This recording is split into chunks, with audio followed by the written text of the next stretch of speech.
we the people of India, having solemnly resolved to constitute India into a sovereign, socialist, secular, democratic republic and to secure to all its citizens என்று நமக்கே அரசியல் சாசனத்தை வழங்கிய அண்ணல் அம்பேத்கருடைய பெயரில் அமைந்திருக்கின்ற இந்த அரங்கத்தில் உங்களை எல்லாம் காண்பது என்பது மகிழ்ச்சியும் பெருமையும் அடைகின்ற ஒரு நிகழ்வாக நான் பார்க்கின்றேன்.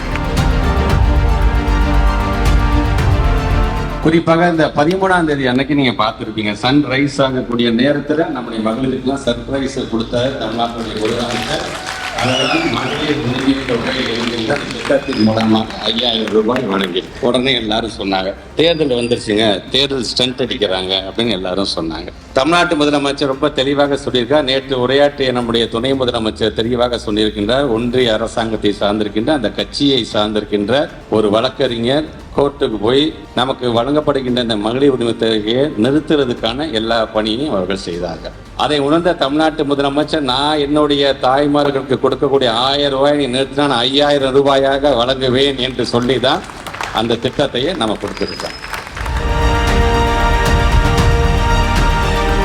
நமக்கான வெற்றி என்பது நாம மட்டுமே நம்ம பாராட்டுகிறது கிடையாது. நம்முடைய திட்டத்தை சார்ந்து மற்ற மாநிலத்தை சார்ந்திருக்கின்ற அங்க இருக்கின்ற IAS ஆபீசர்ஸ் ஒரு குழுவாக ஒரு டீமாக இங்க வந்து ஒவ்வொரு திட்டத்திலும் நீங்க எப்படி செய்றீங்கன்னு பார்த்துட்டு அதை அங்க போய் ஸ்டேட்ல போய் அதை இம்ப்ளிமெண்ட் பண்றாங்க பாத்தீங்களா, அதுதான் நம்முடைய தமிழ்நாட்டுக்கு கிடைத்திருக்கிற மிகப்பெரிய வெற்றியாக நாம் அதை நாங்கள் பார்க்கின்றோம்.